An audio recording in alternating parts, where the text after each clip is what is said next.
Hi, I'm Carmen Swanton, Radiation Oncology Registrar, dialed in from Sydney, Australia. Thank you to the organisers for this opportunity to present today, and I'll be sharing some of our work on a pilot interdisciplinary workshop for medical students and integration into the medical student curriculum.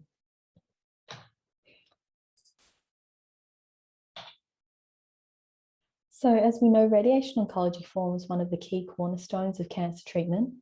However, a study of medical students across Australia and New Zealand demonstrated significant gaps in radiation oncology education, with almost no representation in medical curriculum and very limited rates of radiation oncology exposure. A basic understanding of oncology principles and primary treatment modalities for medical professionals form the foundation for timely cancer diagnosis, treatment, and outcomes. With limited radiation oncology teaching and exposure, this impacts the level of oncology knowledge of medical graduates and their confidence in referral and utilisation of radiation oncology. And so we designed the Radiation Oncology Education Initiative in 2018, and it was an experiential interdisciplinary workshop designed to increase awareness of radiation oncology and address gaps in students' radiation oncology knowledge and confidence. The workshop was to run over 2.5 hours, and it was a voluntary learning activity during the oncology block in year 3 and occurred outside of lectures and clinical rotations. It began with a brief introductory presentation of 45 minutes, covering the types of radiation, how radiation works, the side effects, the patient pathway through planning and treatment. And this was followed by 6 interactive learning stations with a maximum of 8 students per group, where each station was facilitated by a radiation oncologist, radiation therapist, or physicist. The pilot workshop was evaluated with a paper survey before and immediately following the workshop. And we used a 5-point Likert scale and open responses to evaluate perceived radiation oncology knowledge, confidence, and any workshop feedback. The stations were set up with CT simulation, radiotherapy planning, how linear accelerators work, run by the physicists, radiotherapy treatment, brachytherapy, and superficial radiotherapy treatment, as you can see here.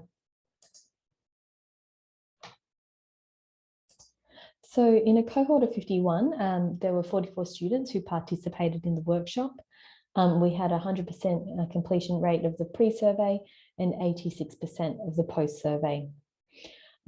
We reviewed the prior study and experience in radiation oncology education, with 70% of students having a health science or science background, but only 13% actually had more than 4 hours of prior radiation oncology education. Students also assessed their awareness and self-assessed knowledge of radiation oncology. We asked questions, general questions like, how would you rate your oncology knowledge and your radiation oncology knowledge? And 90% of students actually reported low confidence in their oncology knowledge.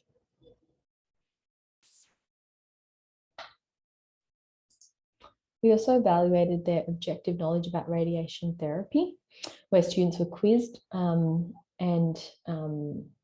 the percentage of correct answers are seen here before and after the workshop.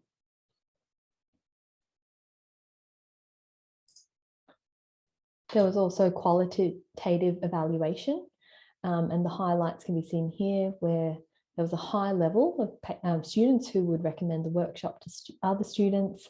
They thought it was interactive. They liked to see the practical side of oncology, having an overview of the process, and the involvement of radiation therapists demonstrating how linear accelerators work.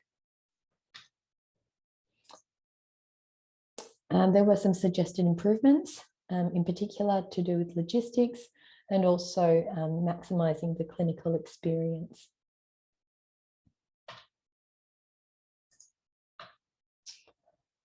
So future directions, we continue to advocate for radiation oncology representation in medical school curriculum redesign. And we also want to follow, and following discussions and university collaboration, we're beginning a mandatory implementation of the workshop in the curriculum for oncology block across all 5 University of Sydney medical schools, starting in a month or so.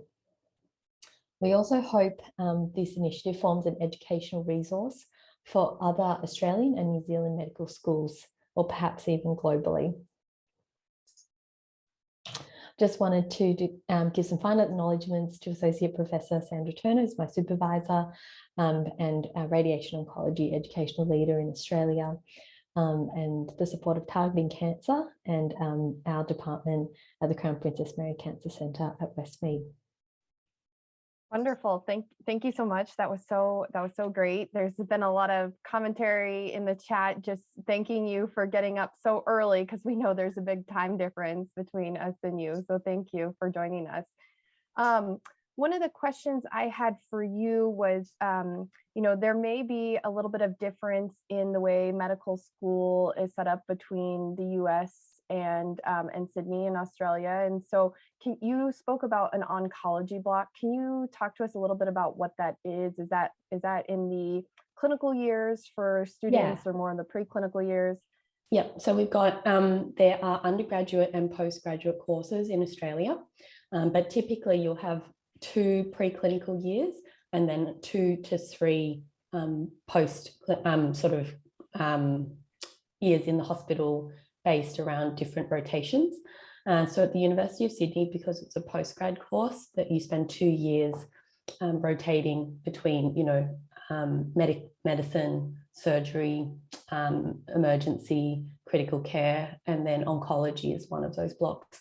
And within the oncology block, you cover everything from hematology, medical oncology, radiation oncology, and palliative care. So it's a 4-week block. It's pretty quick, and students also have their lectures and other practical experiences. So I think a big thing is time, how to fit in more learning in a very condensed medical course.